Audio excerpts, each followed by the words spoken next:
Who we gonna piss off today? Hello. We about to get started. Everybody like the live, share the live as you come through the door. Subscribe to the YouTube if you haven't. Subscribe to the Buzzsprout podcast to support us if you haven't already. Good morning to the breakfast crew. Grab your frappuccino. Or should I say your Floppuccino, and we about to get started. The thoughts, views, and opinions shared on the Flow Show No Filter are for educational and entertainment purposes only. I am not a professional. I am just good.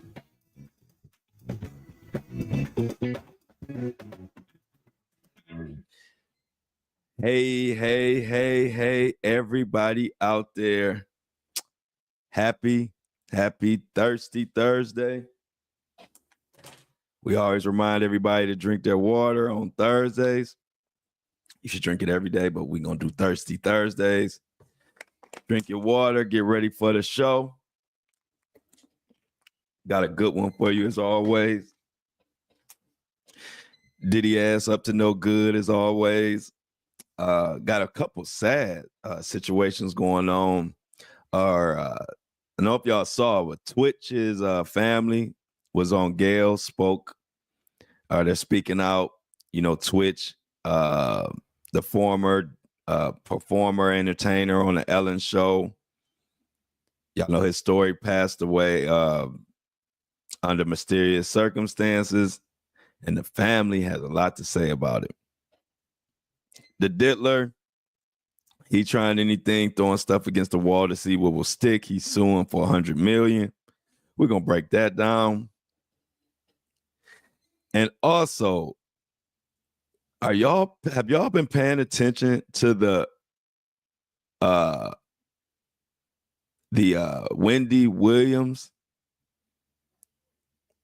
The Wendy Williams shit that's going on with the I don't know, her son or people stealing money from her. She trying to get out of it.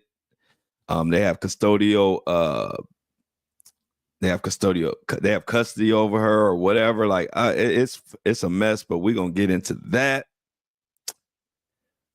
It's just a lot going on today, y'all. I got these new I told y'all about those new mineral pills, it's like a mineral, it's like a liquid, fulvic acid, some natural from the earth stuff, organic. It's supposed to help you with all kind of stuff, but one thing it helps you with is your energy level. And shit, I got so much energy now I couldn't even fucking go to sleep last night. Like I was up all fucking night.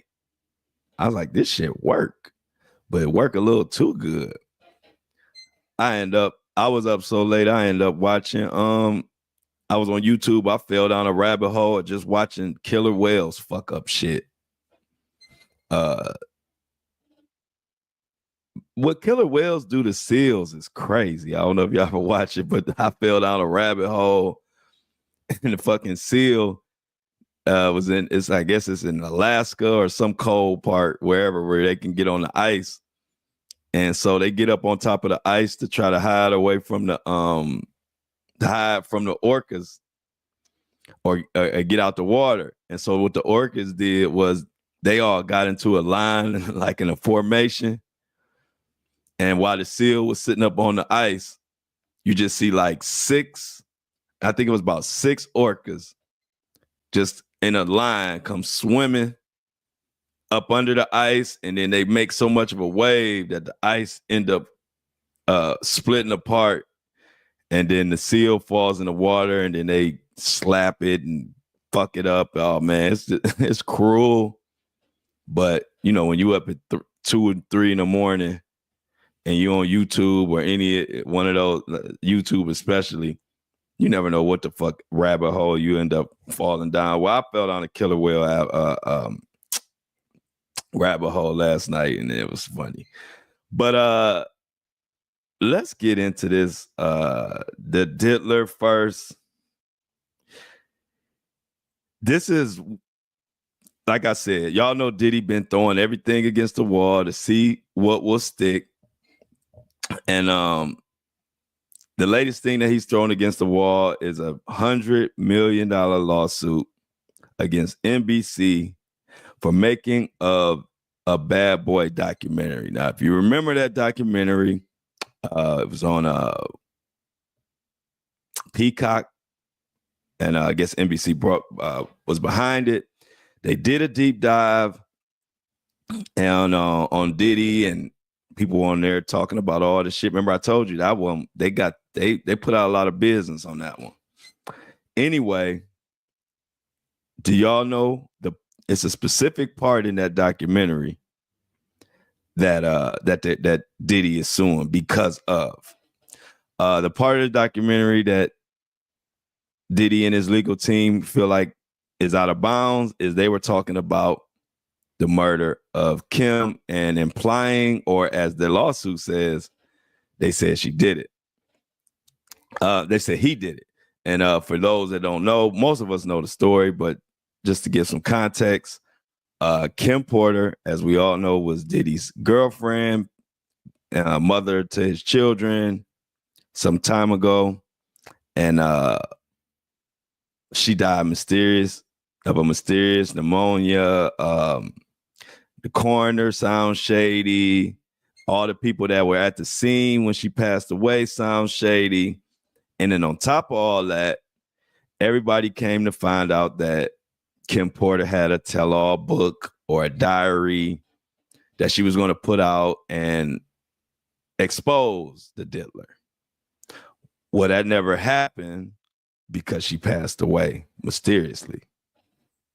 They talked about that in this documentary, and that is what Diddy, or why Diddy is suing. Let's get into this article. This is from the Daily Beast. Diddy files $100 million lawsuit against NBC for making of a Bad Boy doc.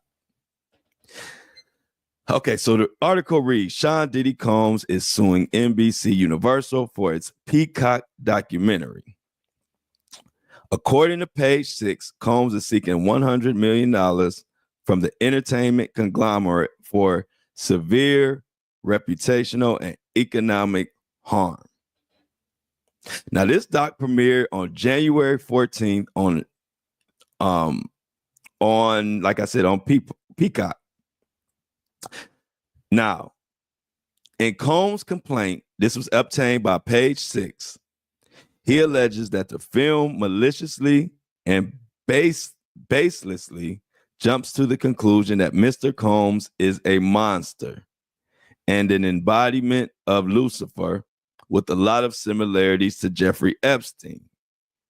Combs' team also denies the film's claims that he has committed numerous heinous crimes, including serial murder, rape of minors, and sex trafficking of minors, and attempts to crudely psychologize him. You know what's funny about this statement, y'all, as I read through this article? He didn't say he ain't trafficking of age women. He didn't say, they didn't deny that he's trafficking males of age. They specifically say that they are mad about the fact that saying that he's a serial murderer, a raping of minors, and sex trafficking of minors. That's all. I thought that was interesting because if you're going to deny and say you innocent, why wouldn't you deny all of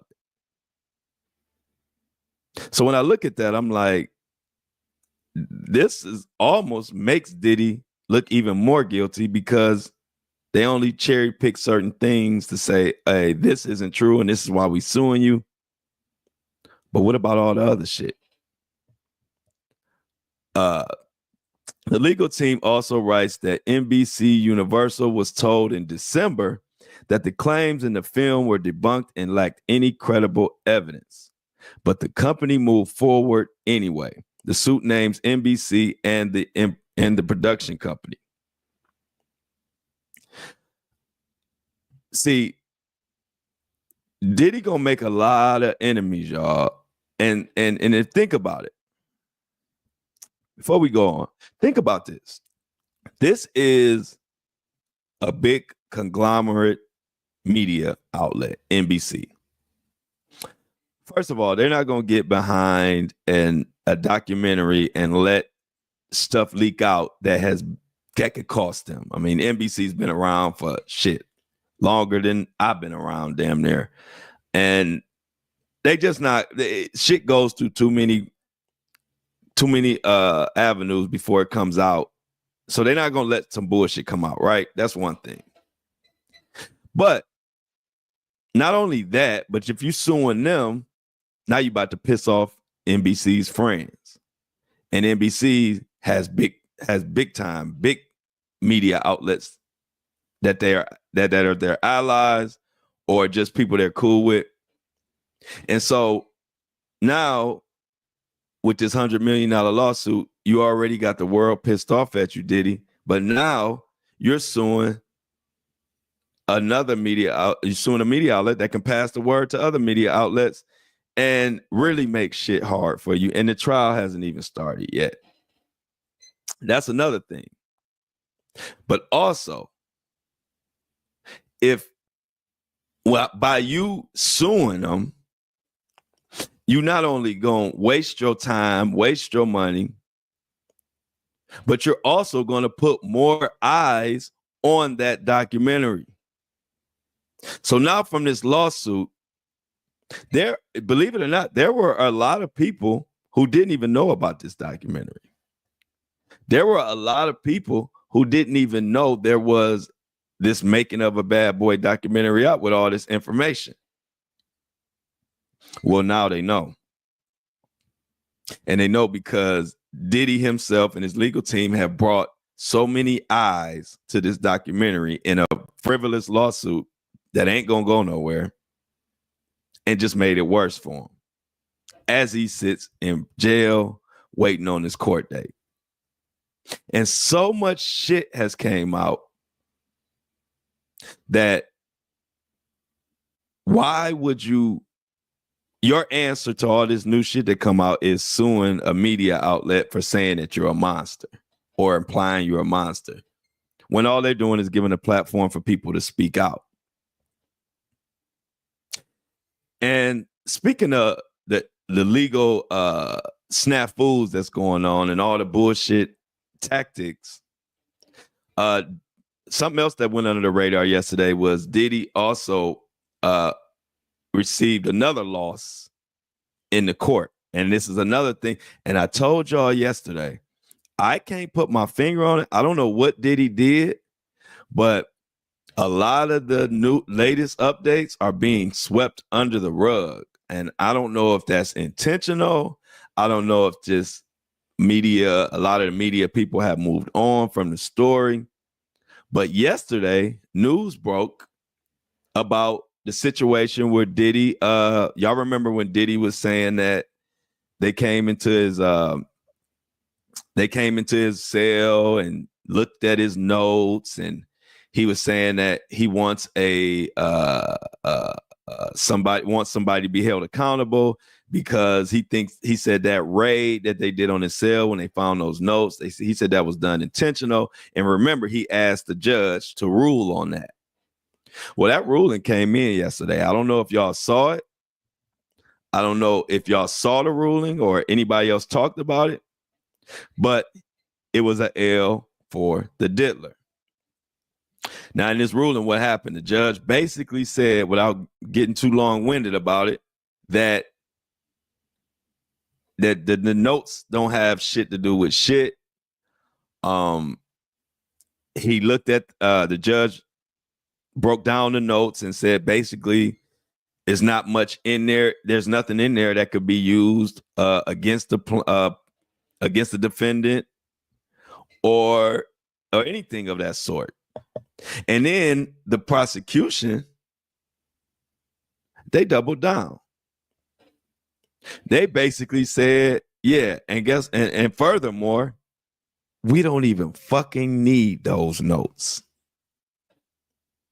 This, I'm paraphrasing. You know, they didn't say that, but they didn't say it in those words exactly. But basically what they said is we don't even fucking need those notes.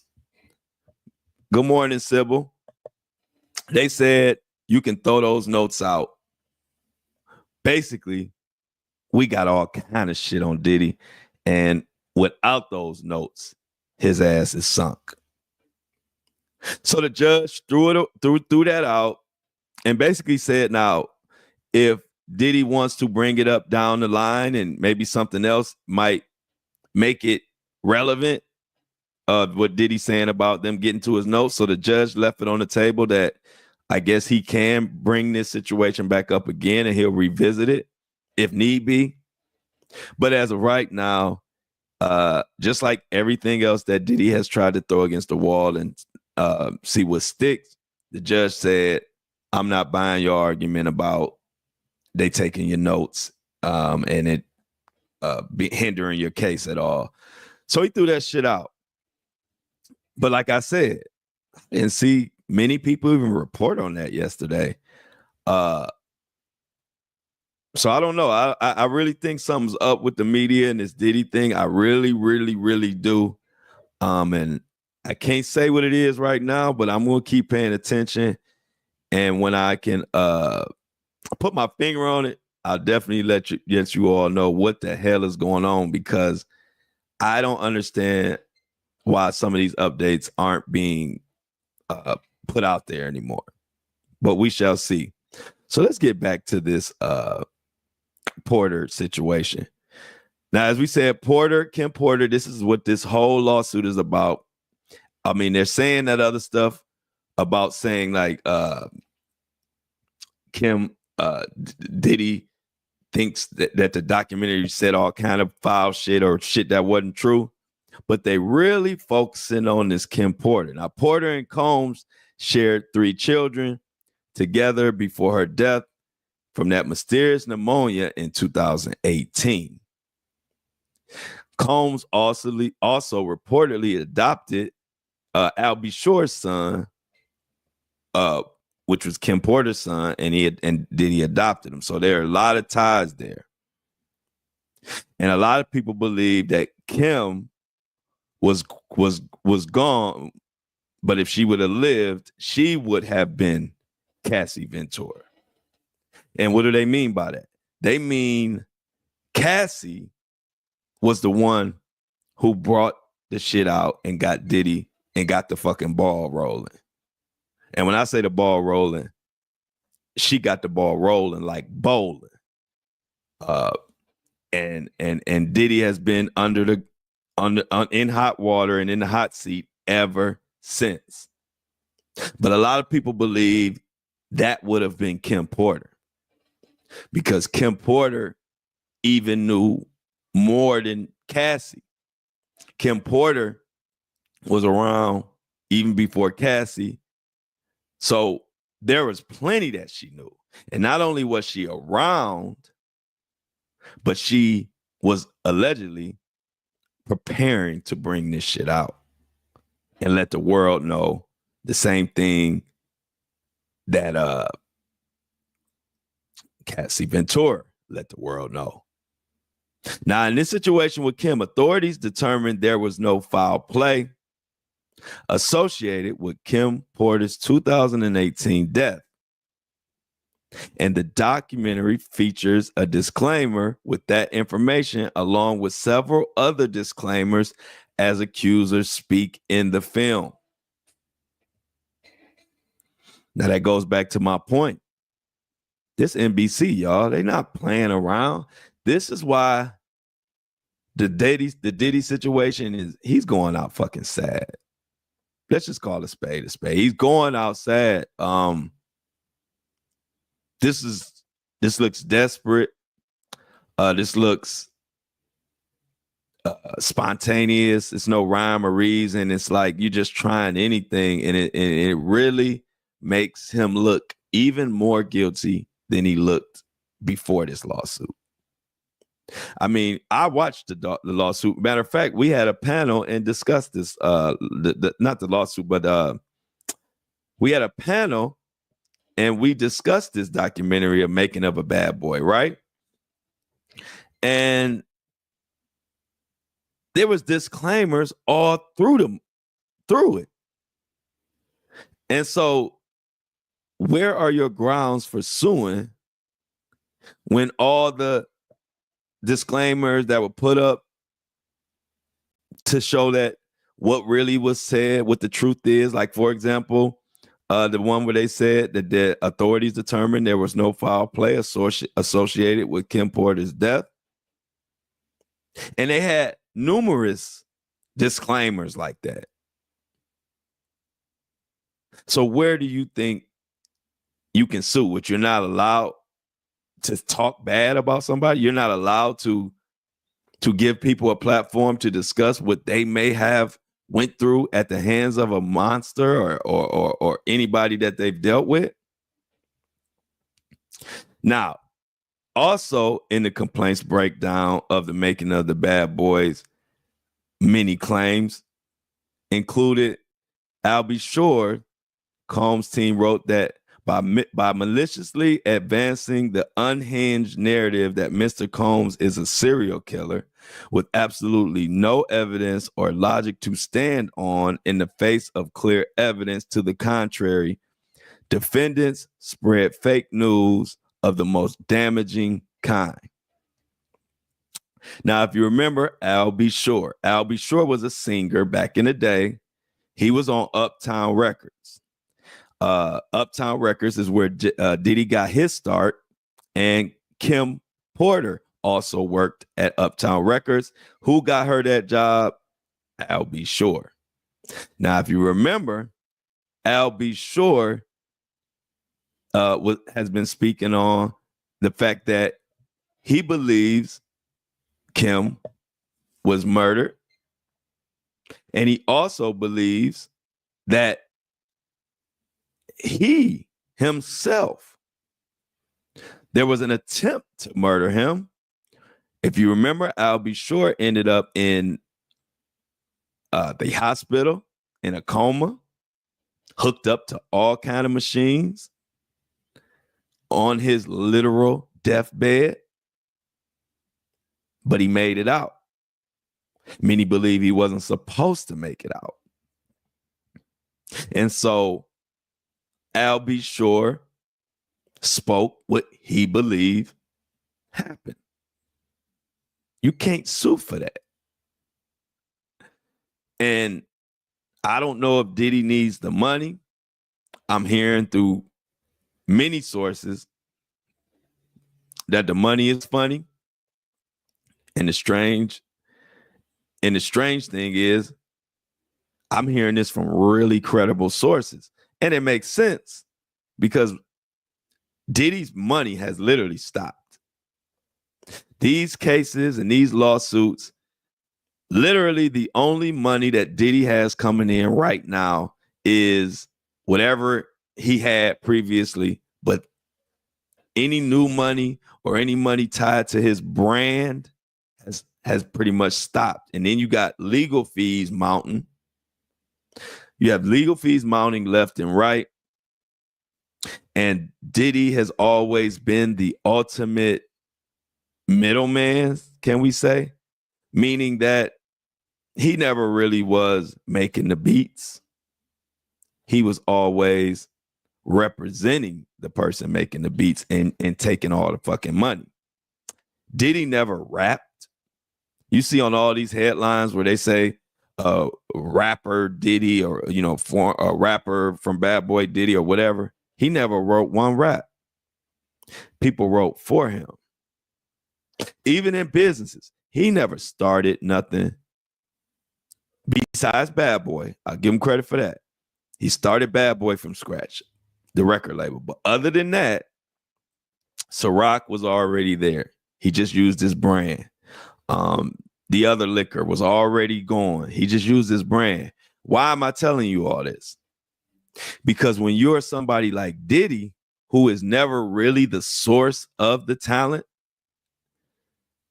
then your name and your brand is everything. Diddy literally made hundreds of millions of dollars because people wanted to be tied to Diddy. People wanted to some of Diddy's clout, whatever they needed to get their product off the ground. And Diddy was good at being that person. Well, that's been stripped away. That's been stripped away. And now you have somebody who's always made a great living off of their ability to use their name to light a product on fire. Diddy always was able to do that. So somebody like him, once their brand takes the kind of hit that this took, it's going to be hard for Diddy to make a damn dime. Think about it.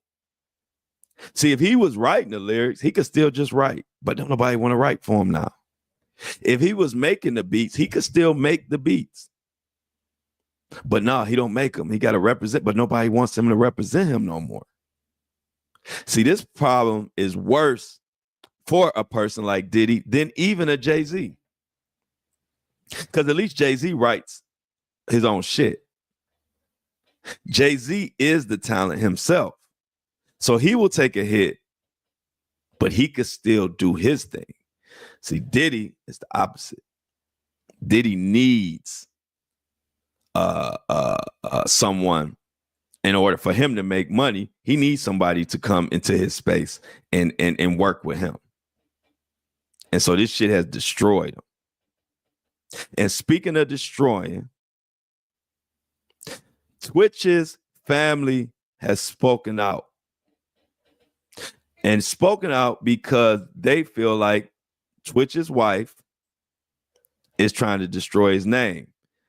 One of the faithful listeners actually told me about, I didn't even know, if you haven't seen it, Twitch family is on on Gail's show, speaking out, and they got a lot to say. So let's get into that real quick, and then we'll go from there. I'll give you a little background on Twitch's story, but check this clip out first. Any of these issues before the People magazine article came out? Cornucopia of drugs, including mushrooms, pills, and other substances, implying that he had a serious drug issue. I knew that recreationally he's used or tried things. That wasn't a shock to me. This cornucopia of drugs that had to be Googled, we don't even know if we don't know anything to be true. Finish that sentence. We don't even know if those were his. Yes, I mean, really, it's hearsay. It's someone else's version, and if that is the truth, there could have been a better way to bring that to the family, and then we discuss, what that meant. So you wish there would have been a conversation with the family. Yeah. And I found this. Yeah. Huh? Do you know anything about it? Were you aware of possible sexual abuse in his childhood? You knew nothing. That was about new. That. That was a shock to you to hear that. Yes. So did you know about any So okay, let me give you the background. Now, that's his brother, Dre Rose. That's his brother speaking out. Now, let me explain to you what's going on here. Twitch boss brother Dre, this is courtesy of Gail King and Jasmine Brand. Twitch boss brother Dre is speaking out about the late dancer's marriage to Allison Holcomb, revealing troubling details about his siblings' struggles. Appearing on CBS Mornings, Dre shared that Steven often felt unable to open up about his issues, particularly in his relationship with Holker. Dre recalled he felt silenced. He couldn't get it out.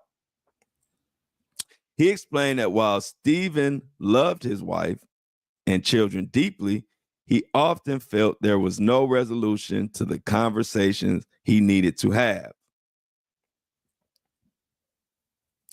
So I'm going to continue, so let's go back to the drugs that his brother spoke about in that clip. See, what they're upset about is they're trying to figure out why would his wife never say anything about drugs or about him using drugs Why would she wait until after his death and then start telling every dark secret that she think he had? And nobody can confirm these. Of course, this is just her words against the family words, because Twitch obviously is not here to speak for itself. So they went on here and discussed many things, but one of them was that situation. The parents, the family said they didn't know anything about all these drugs. And that coincides with what people saying, like at Ellen's show, people that worked on the show, people that knew Twitch, everybody pretty much that knew Twitch said drugs just don't, they don't see him doing drugs. They never saw him. He never act like a drug user. None of that. So the family, that's one thing that they were pissed about. Now, when asked about the claims in Holker's new memoir, Dre expressed shock at learning about Twitch's alleged past, particularly the revelation of childhood sexual abuse. He said that was new and it was a shock to me. Now, Dre also criticized the way Holker shared private details, including Twitch's experience with alleged substance abuse and trauma, saying, and I quote, "I see no accountability in the fact that the family had to find out about these things in the manner that they did." Now, Allison Holker has explained her intentions with the book, stating, "My only intention in writing the book is to share my own story as well as part of my life with Stephen. I will never really know what happened." It was a shock to me. It was a shock to our father, because when that comes up, it's like, well, hold on, a male figure. A male figure. Right. So now you have our family like, well, what happened?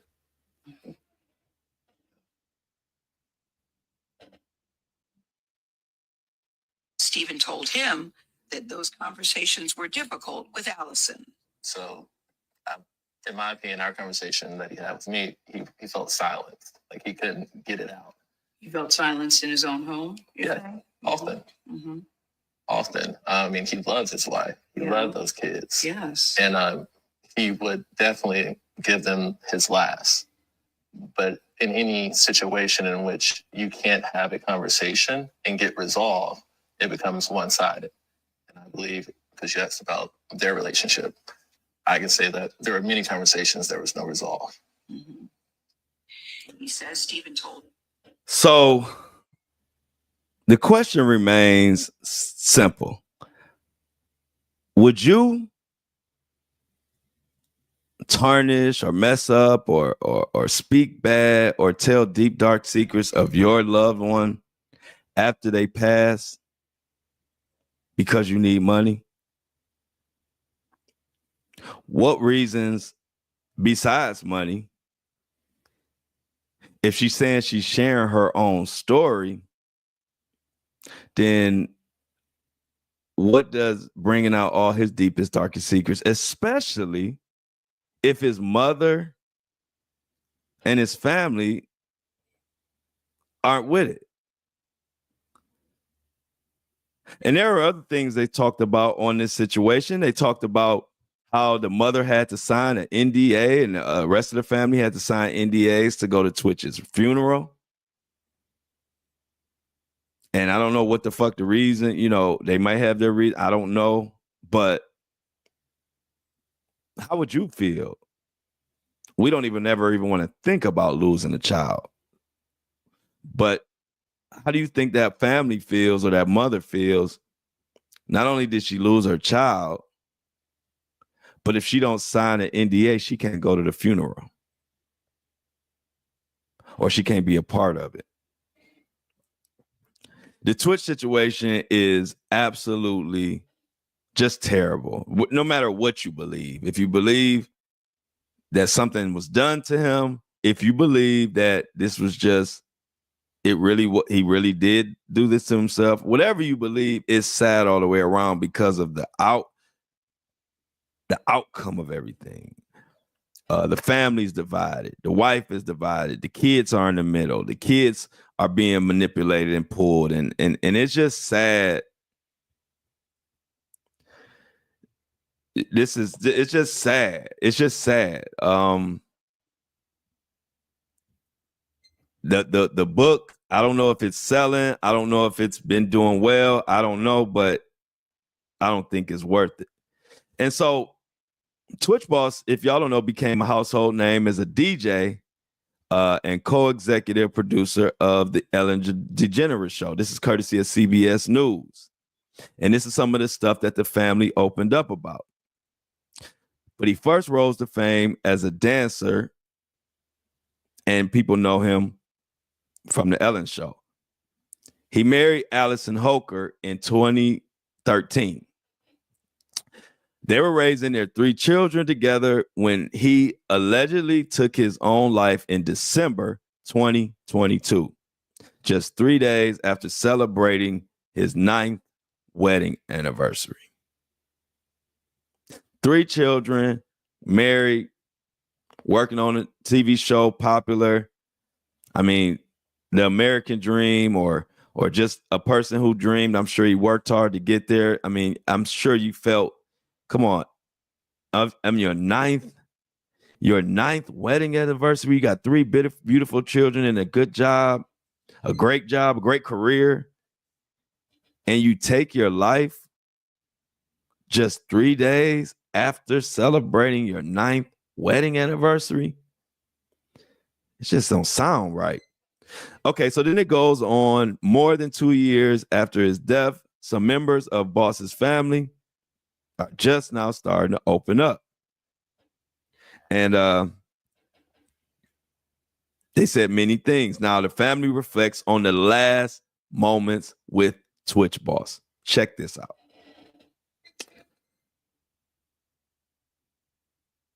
Check this out. Alexander said she last texted with Twitch Boss on December 12th, 2022.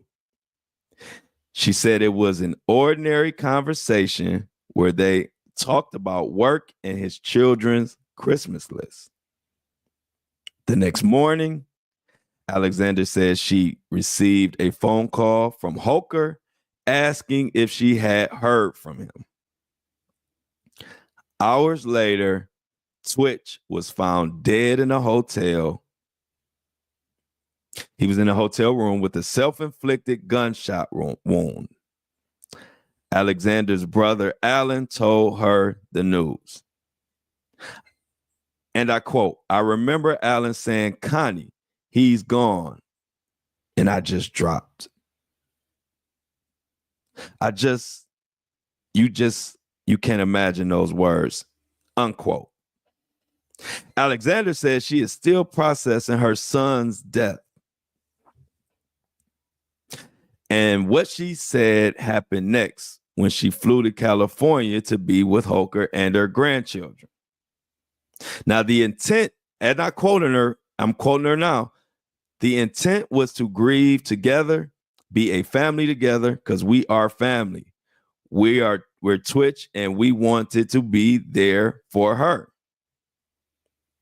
That is where the freaking NDAs come into play, y'all. Alexander said following her son's death, she got a phone call from Hoker's team saying the family needed to sign non-disclosure agreements. I wish somebody would tell me to sign a non-disclosure agreement about my motherfucking child. But that's just me. Let me continue. And I quote, Twitch mom says, "We were like, why? What's going on? What is this for?" Alexander says she was told by a grandfather told a story to the magazine.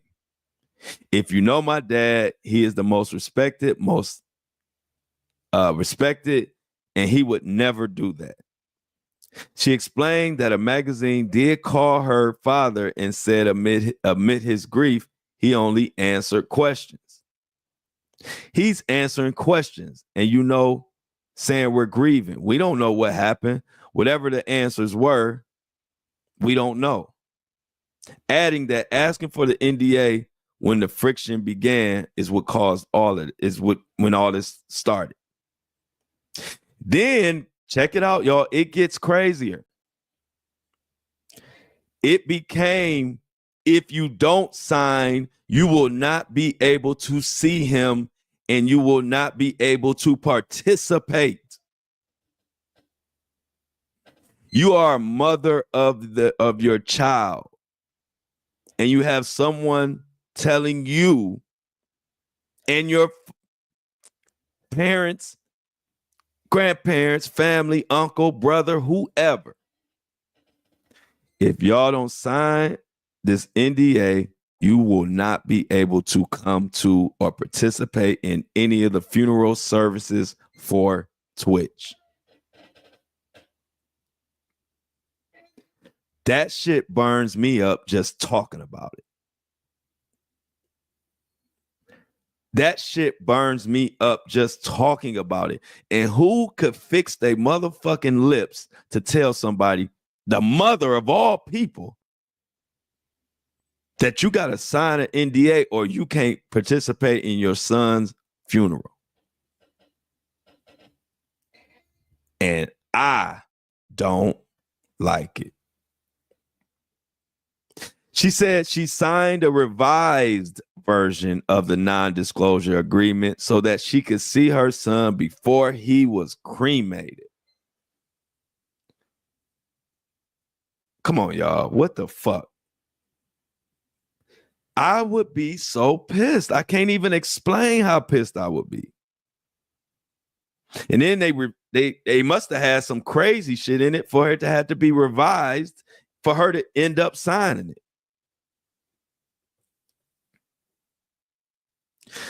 And I quote, this is tWitch's mom, to make me sign a document to see the child that I brought into the world. I can't even put it into words what that feels like. I'm going to repeat that. This is for tWitch's mom. I'm repeating this shit because Alexander, tWitch's mom, I'm with you on this. I'm with you 1,000%, and I don't give a fuck who think I'm wrong for being with her on this or who mad about it, because I'm just being honest. I would feel the exact same way. And as a matter of fact, I would have handled it a lot. I wouldn't have handled it as mature as tWitch's mom and the family did, because I would have raised all kind of hell. I wasn't signing shit. And you would just have to take my ass to jail when I showed up to the funeral or whatever. But I'm not signing shit, and I would have been front and center at that funeral. And I'm going to be honest with y'all, I would have been ready to kick somebody's ass or everybody's ass, whatever I needed to do. And that's just me being honest. Ain't no fucking way nobody gonna tell me I gotta sign some shit for my son or my child to see. I don't even care if it ain't a funeral, but we talking about a funeral, y'all. We got to get behind this family, or at least this mother, because I'm not, like I said, y'all know my thing. I don't tell nobody what to think on this show. I tell the facts of what's going on, and I give y'all my opinion. Whatever you want to do is your choice. But I think this is a mother that people need to get behind, because reading through this shit, it feels like they took advantage of the situation. Because, and I bet you I'm speaking for a lot of y'all mothers in this chat. And so I already see, I didn't even read the chats. Let me read one of these statements in the chat, because I was just about to go there, but my girl Lauren went there for me. She said she would have ended up at her own funeral. You can't keep me from my kids. Amen. I am pissed that she had to sign an NDA for her kids. I'm so pissed about that, like it was me, like I'm tWitch's family. because that's just fucking ridiculous, man. In her now released memoir, the article goes on to say, my story of love, loss, embracing light, Hoker expressed concern about photos of boss leaking to the public. So she making a mom and the family sign NDAs because she is scared of photos of Twitch leaking. You got me fucked up. This is just not right, man. It's just not right. Alexander acknowledged that some people may try to take advantage of their story, and she understood that. And let me quote her. I truly understand it. I guess my issue with it is that we are a family. I'm his mother. What did you honestly think I was going to do? She asked. And then it goes on to say for CBS News, the family shared a copy of the initial confidentiality agreement, which Boss's younger brother, Dre Rose, said was sent by Hoker's assistant 3 days after Boss's death.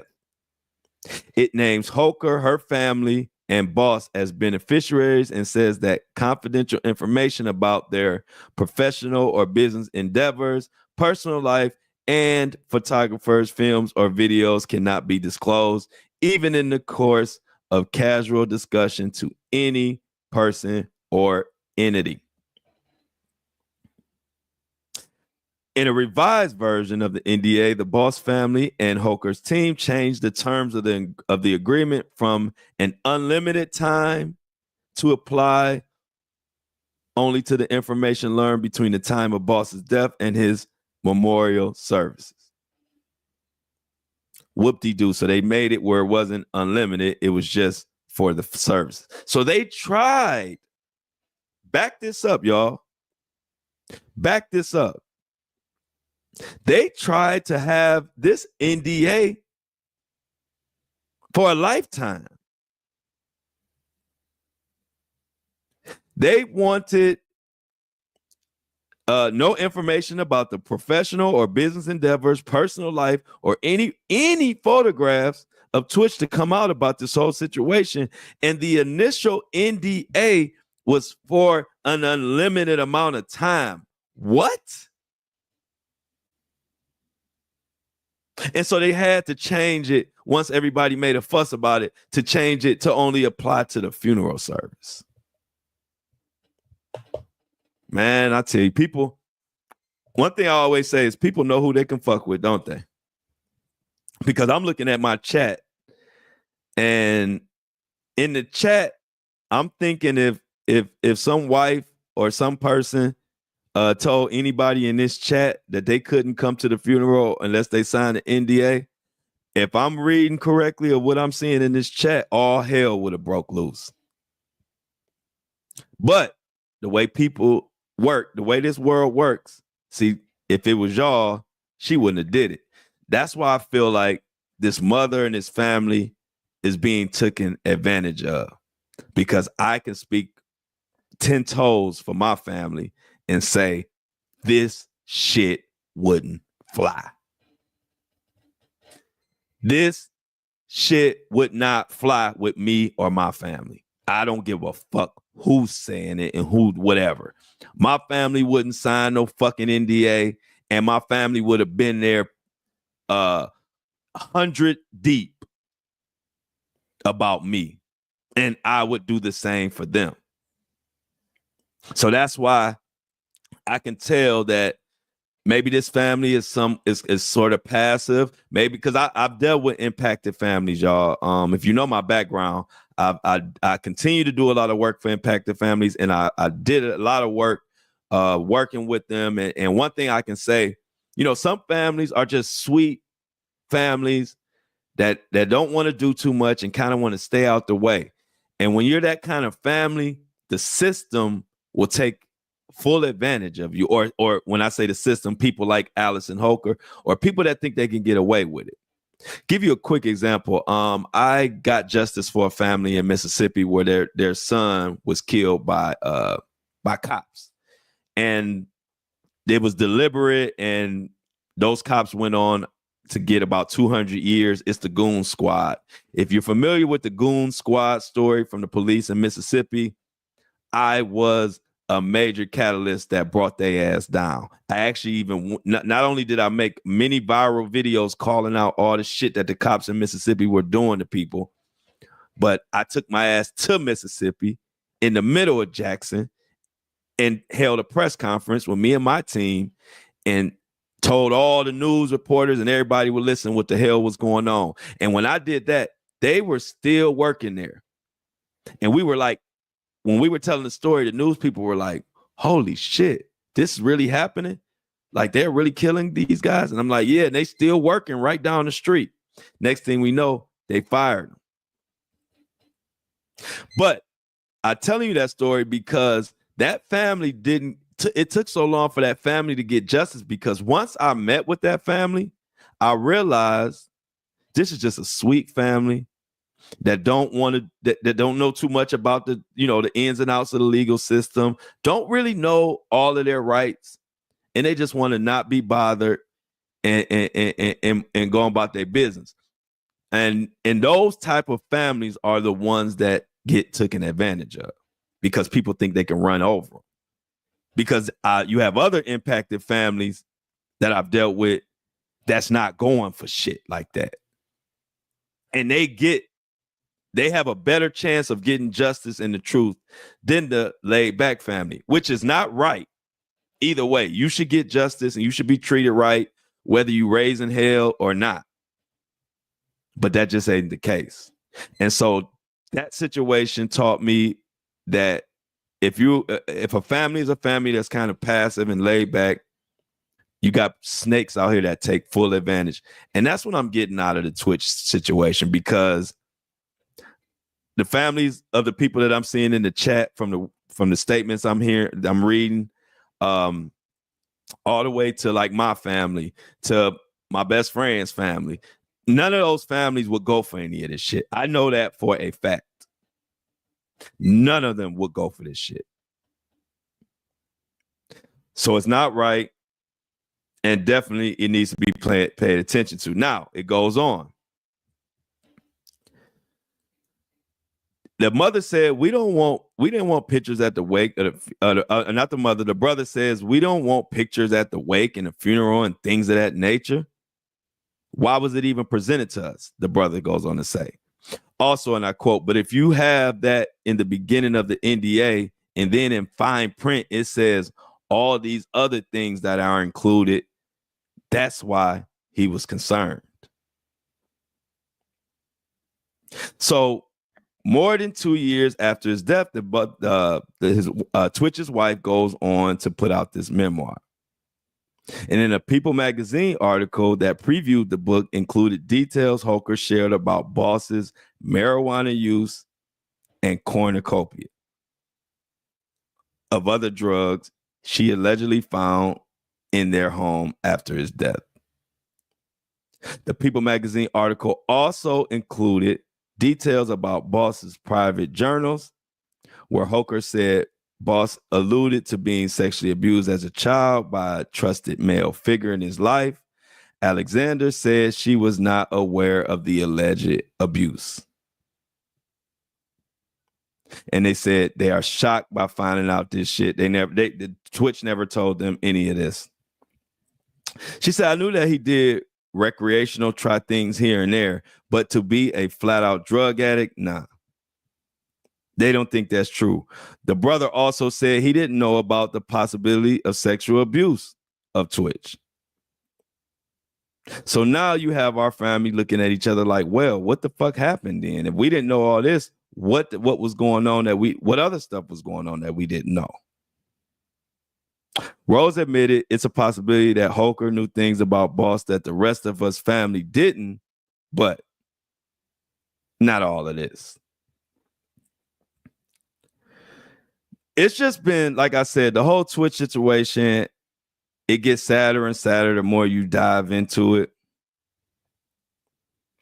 But when you hear stuff like here, the brother said you know, he worked for his brother. He worked for Twitch, and he said that his brother would often confide in him about struggling with issues like imposter syndrome, and together they would come up with ways to tackle his insecurities. He said Boss told him that those conversations were difficult with Holker. So in my opinion, which is the brother speaking, our conversation that he had with me, he felt silence, like he couldn't get it out. Rose said about how he thinks his brother felt in his own home. Sad, sad, sad. Definitely, y'all need to check that article out, or actually check the interview out on Gale. But if you don't want to go to the interview, you can also go to the CBS News article entitled "Stephen Twitch Boss Family Opens Up About His Life, Private Details in His Widow Allison Holker's Memoir and Healing." And Wendy Williams, I just got to touch on her before we get out of here. But before I even get to Wendy Williams, please like and share the live, and subscribe to the YouTube, subscribe to the Buzzsprout to keep the podcast rolling, keep the lights on. But let me shout out the subscriber of the day today.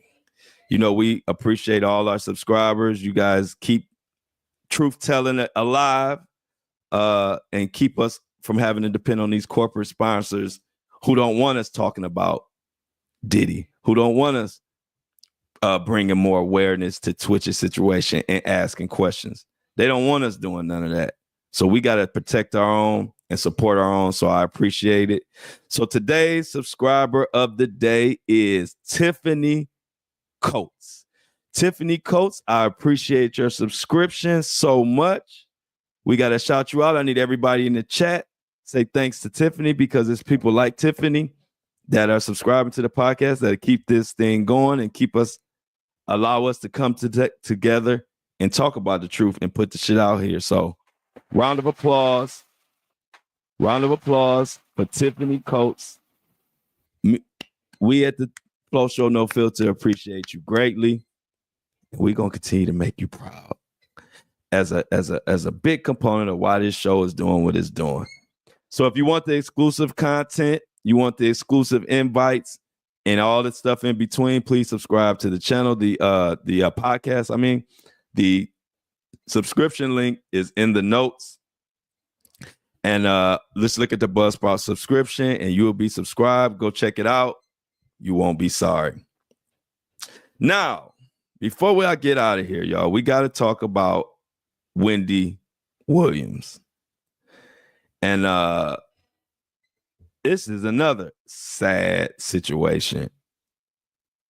And when I saw it, I was like, I gotta bring it to the crew. So check this out. Drop on Tubi about Wendy Williams. The wheels are now in motion to end her guardianship. We found out that Wendy has just signed an affidavit formally asking the judge to terminate the guardianship. She says, and these are the words in this affidavit, we're told, that she has regained her capacity to function normally. It's true, a couple of years ago, she did not have that capacity. But anybody who watches this documentary, I think it's going to be clear that has all changed. She seems like the old Wendy right now. Now, we are also told that next Tuesday, she will be reevaluated by a doctor. And it's a doctor selected not by the guardian, but by her personal lawyer, who is now working with her to end the guardianship. Wendy says in this affidavit, she is clear. She says she does not have frontotemporal dementia. Now, that's how she had been diagnosed previously. But as we say in this documentary, frontotemporal dementia never gets better. People only get worse. If you watched her in the life, he's here. It's very documentary.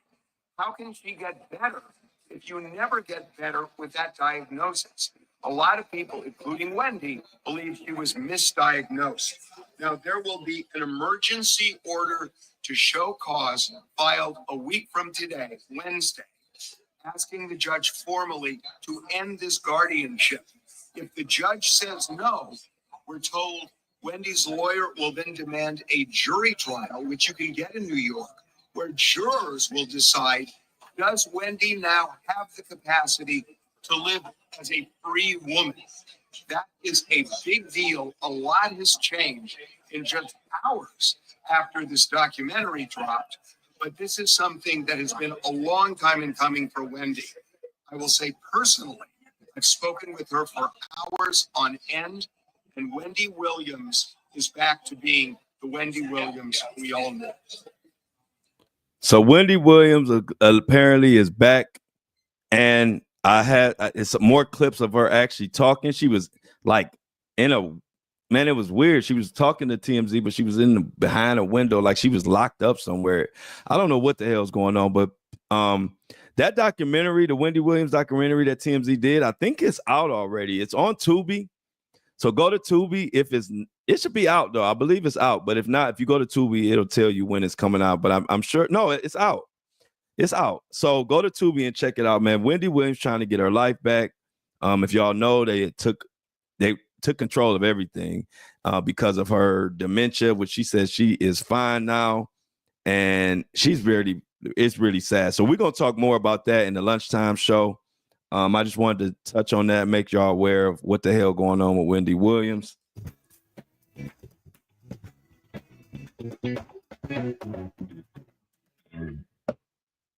I love y'all as always, and I'm out.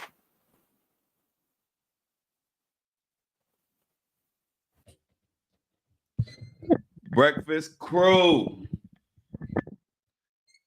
Thank you for rocking with me this morning. I will see y'all at lunch. We're gonna talk some more about Wendy Williams and whatever else is going on. The Mohawk Menace. The Mohawk Menace, huh? Hey, y'all, we have a great time. I appreciate y'all. Y'all know, look at Shauna, know the routine. Flood it up. And y'all, when this live is over, when I say make comments, I'm talking about when the live closes and the video just posts. Let's put more comments in the actual comment section of the YouTube video. I love the Breakfast Crew. We're making moves, but make sure we need to have more comments in our video, not after the video is over. Put it in the comment section of the video once the live is over, and that will help me out tremendously, and it'll actually push the content more into the algorithm or whatever the fuck. But I appreciate y'all. Now, Dreamer, Shauna, Jennifer, Amy, Michelle. You know, I don't want to miss none of the people and none of the faithful. Felix, Boatwright. Only one we missing that I could say. Patricia. Patricia was early today, matter of fact. Appreciate you, Patricia. See y'all at lunch. I'm out.